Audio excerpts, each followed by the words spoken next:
So welcome guys, in this video I am going to give you a very simple but intuitive derivation of Schrodinger equation. But actually there is no derivation of Schrodinger equation. In 1924, de Broglie proposed that a moving particle, whatever be its nature, possesses a wave properties. And if P be the momentum of this moving particle, then the associated wavelength is given by lambda is equal to h by p, where this lambda is called a de Broglie wavelength. Now in 1925, Schrodinger postulated his wave equation. He don't provide any derivation. And then 1926, he published the solution of hydrogen atom using his wave equation and provides the energy level of hydrogen, which was already provided by Bohr in 1913 and thus matches with the experiment. Now in this video we are going to see how to get that equation in an intuitive way. So before going to that, we will see some question and try to get some answer of it. Then this question answer will help us to develop our concept and why, and it will also help to get the form of the wave equation. So first question is, why we need an wave equation? So answer will be like laws of classical mechanics and electrodynamics fails in case of a submicroscopic particle. So for example, we can say that when Rutherford proposed the solar system model of an atom, in there electron is revolving around a positive nucleus like Earth rotate around the sun. But electrodynamics suggests that if a charged particle accelerates, it will emit electromagnetic radiation. Now, in an atom, when this electron is revolving around the nucleus, it is continuously accelerating because its direction is changing every point of the space when it is revolving in that orbit. So, due to that acceleration, electron will emit electromagnetic radiation. So, due to that radiation, its energy will lose, and electron eventually follow the spiral path and fall on the nucleus, and there will be no existence of atom. We know that is not the case. We exist, you exist. That's why we can say the atom is stable. Bohr gives some solution. He used some semi-classical model to explain the stability of atom. So another reason why we need an wave equation is that measurement of microscopic particle or measurement of state of microscopic particle disturb the original state of the particle. So for example, here we can say the famous gamma ray microscope experiment. For this gamma ray microscope experiment, you can see the video link given in the description. So in here we observe that when a photon, here represented by red line, when photon fall on an electron, we want to observe the position of the electron. So there is a microscope. When a photon fall on that electron and it is scattered and enter through the microscope, we notice that the electron lost its actual position as well as its actual momentum. So this experiment is actually proposed by Heisenberg. This is a thought experiment. This experiment is a semi-classical type of experiment, but it helps a lot to provide the idea of uncertainty relation. So it gives us an idea that when we are going to measure the state of a particle, here state is the position and momentum, it changes after the measurement. So we want to have information of the particle via the wave associated with it. Thus, if we can build a wave equation of that matter, and if we can connect the matter wave with the properties of the particle, then we can get all the information about the particle. Hence, we need a wave equation.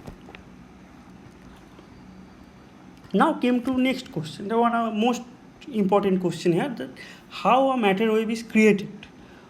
we know de Broglie hypothesized the concept of matter wave, then how it is created.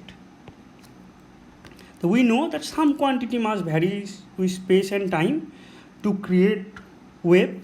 This quantity is called wave function. Like for sound wave function is pressure. Pressure vary with respect to space and time to create sound wave. As well as for electromagnetic wave function is electric field and magnetic field. Electric field and magnetic field vary with space and time to create an electromagnetic wave. Now in case of matter wave,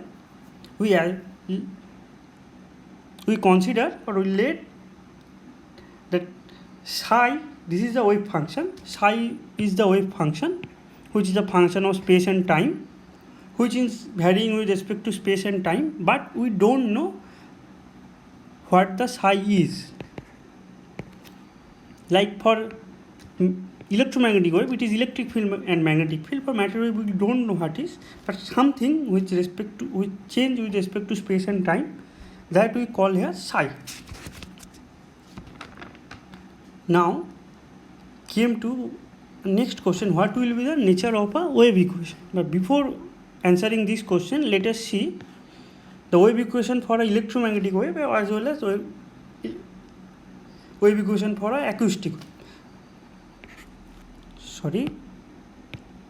So these two are giving the electromagnetic wave equation. Like the first equation representing wave equation for an electric field, del square psi equal to mu 0 epsilon 0 del 2 psi dt square, and the same kind of equation for magnetic field. These two equations represents the equation of an electromagnetic wave in free space, where del square is the Laplacian operator. In 3D Cartesian, the form is given that del square, del x square, and so on. Whereas in case of acoustic wave, the wave equation is given by del square p equal to 1 by v square d2p dt square, where p is the pressure. We know that air pressure is changes which create that sound, and sound wave propagate through change of pressure. So where v is the velocity of sound. Now, so came to our question that what will be the nature of wave equation. From the concept of our acoustic wave equation and as well as electromagnetic wave equation, we can say that wave equation should be a differential equation involving psi and certain derivative of psi with respect to independent space and time variable. Because in case of, we already noticed that in case of acoustic and electromagnetic theory, the wave equation is a differential equation. Also, there are more than one variable.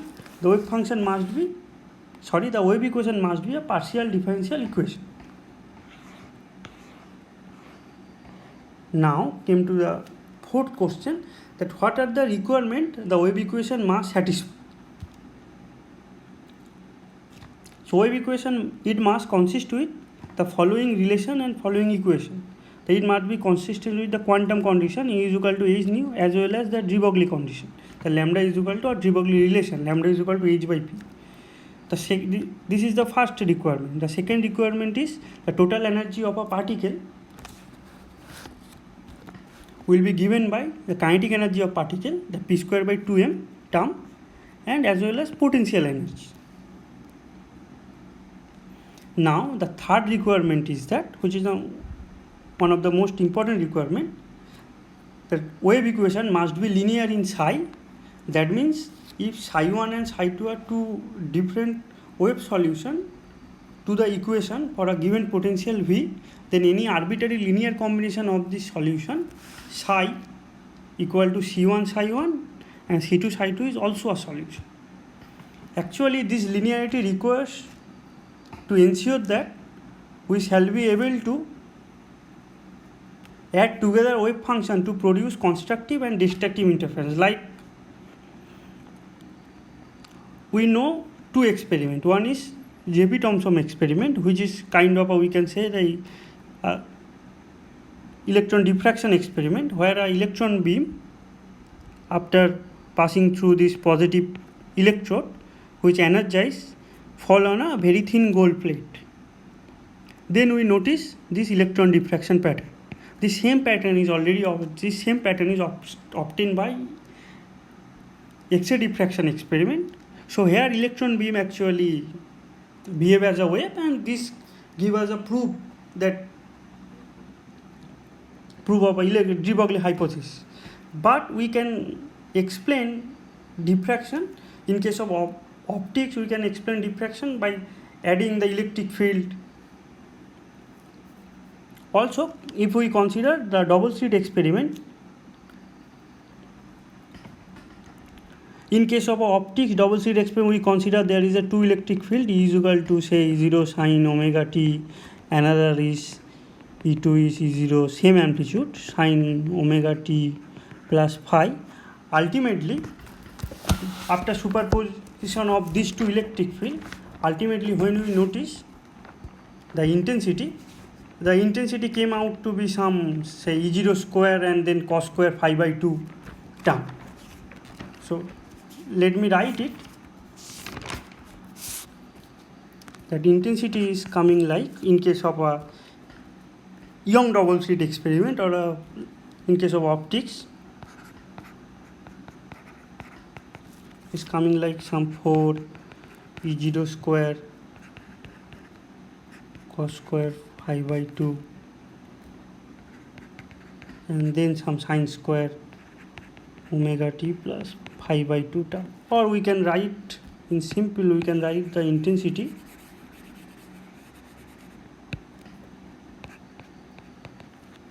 as some I max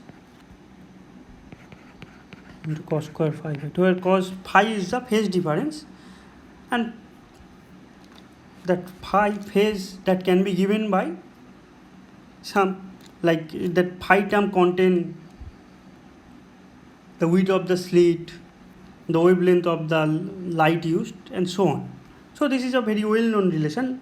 So in case of a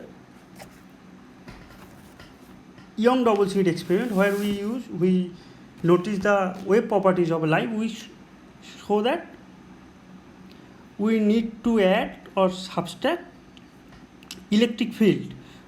They are the wave function in case of light wave. So in case of in case of Schrodinger equation, the wave function also should have the wave function. We can also want to add them, subtract them. So that's why the linearity is, we need the linearity required. So if you want to see the double slit experiment, electron double slit experiment, please check this Hitachi experiment. Link is given in the description. So now came to our fourth requirement. Our fourth requirement is the potential energy V is generally the function of position and sometimes possible even time. So V is a function of time and position. So now let us so one thing, that requirement 1, 2 and 4, if we combine them together, our E will be P square by 2m plus V. This is our total energy. So replace E by H nu, P from our de Broglie relation, H by lambda, and V by function, V is a function of, V is our function of x and t, which is requirement 4. So a little bit arrangement, after little bit we can write this as a h cut square into k square by 2m plus V of xt, which is equal to h cut omega, where we use the omega is 2 pi nu, h cut is h by 2 pi, and use k is equal to 2 pi by lambda. That is just simple mathematical modification. Now, so the requirement 1, 2 and 4 came in a single equation form. So the wave equation, what we will get, that must be consistent with that equation 1. Now in order to satisfy requirement 3, the differential equation or the wave equation, what we will get can't contain any term which is independent of psi or proportional to psi square or higher power of psi. So if the wave equation follow this rule, then the wave equation will be linear in psi. Now came to our main derivation, that we are going to derive the wave equation of a particle in of a particle which is moving in one dimensional, moving in 1D in a constant potential V0. So here we replace our V of xt potential by a constant term V0. So now we are assuming that plane wave associated with a particle is given by psi of xt equal to a into e to the power I kx minus omega t. How we are getting this equation? There is a video, the link is given in the description, you can check that. Now we can find from this equation 2 that the effect of taking second space derivative introduce a factor minus k square, and the effect of taking first time derivative introduce a factor minus I omega. Since the differential equation we seek or we are finding must be consistent with equation 1, this is our equation 1, consistent with equation 1 which contain a factor of omega, in another suggests that the differential equation should contain the second space derivative of psi and first time derivative of psi. There must also be a term containing v of xt because it is present in equation 1. So in equation 1 v is present, where it is writing in v0. In order to ensure linearity, this term must also contain psi. So putting all these ideas together to try the following form of the differential equation. So let us assume this will be the form of the differential equation, sum alpha into del square psi del x square, which will contain the the k square term. Now del psi del t term will contain this omega term, some beta is there, and also we multiply psi with v0 because to maintain the linearity there will be no term which will not contain any psi. There should be some term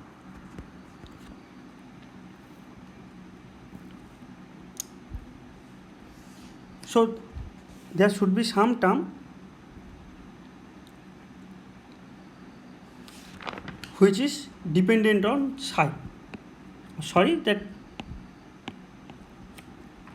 Now if we put this equation 2, that plane wave solution, into our equation 3, it is coming out to be alpha minus k square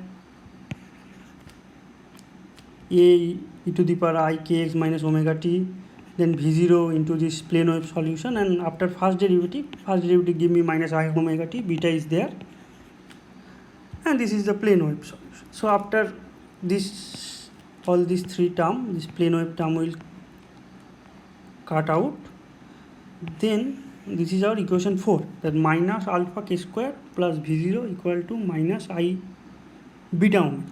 Now let us compare this equation 4 and this equation 1. So from comparison we can see that there is k square, so minus alpha is equal to h cut square by 2m.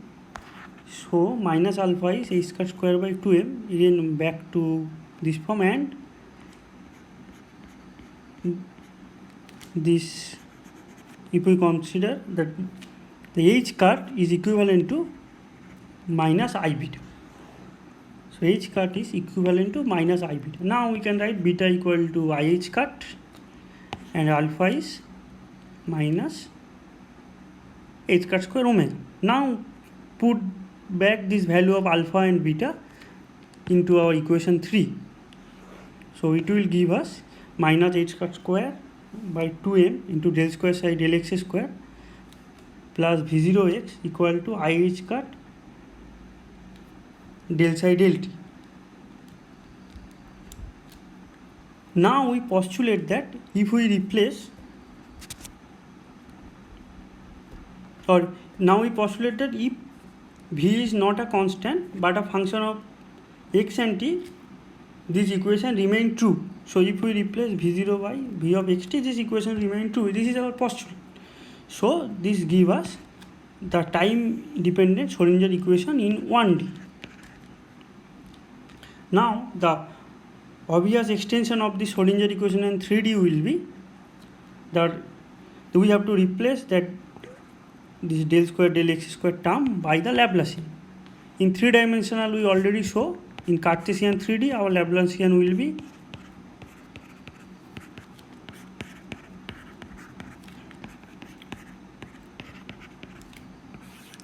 in other coordinate form, there will be specific values of Laplacian. So this is our famous Schrodinger equation, which is time dependent in 3D. So in the next video we are going to see time independent form of the Schrodinger equation and some theorem of it. Thank you.